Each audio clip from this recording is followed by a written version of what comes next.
The 2026 Milano Cortina Winter Olympics kick off Friday, highlighting the world's greatest athletes in winter sports. In addition to the heated competition on the snow and ice, NBC's coverage will take viewers inside the host cities of Milan and Cortina. But for two people who grew up in the Milan area, it's a chance to show the world La Dolce Vita, or the sweet life that Italy holds.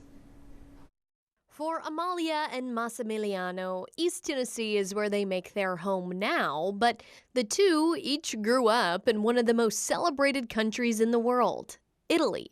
I grew up in a small town called Chieve, which is very close to Milan. I grew up in a little town 15 minutes from the city center of Milan. It's called Milan 3.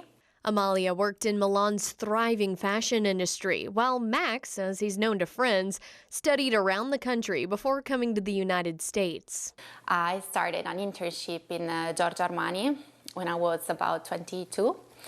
And then I transitioned to the buying side in accessories for women. When you are a kid and you have to go through all the courseworks, you don't necessarily appreciate while you study all the things that you acquire and that become part of yourself. Each came to East Tennessee for different reasons. Amalia married a local, while Max came here for work. They admit it took some adjusting. Personally, I went through two cultural shocks. The first cultural shock was moving from Italy to the United States, and I moved to Atlanta. And then the second cultural shock consisted in moving from a big city like Atlanta, which is cosmopolitan, to a smaller reality like Oak Ridge. I tried to make the best of it, and so I started to be surrounded by people that love food, and really started to focus on what made me happy and what brought me joy here in Knoxville. Both have different memories of growing up in and around Milan, but they both share a common Italian love language, the food. I remember growing up looking at my mom cooking, and that's mostly how I learned. Like, I was not allowed to touch anything in the kitchen because my mom was very territorial, but even just by looking at her, I learned. Since fashion is not an option, I started thinking about what to do and thinking what I really always loved, which was yoga and food. Just like here in the States, each region of Italy is diverse in food and people. I have been to the Dolomites recently. I went with Jace a couple of years ago, and we stayed in Corvara, that it's a small town. Cortina d'Ampezzo is in Veneto.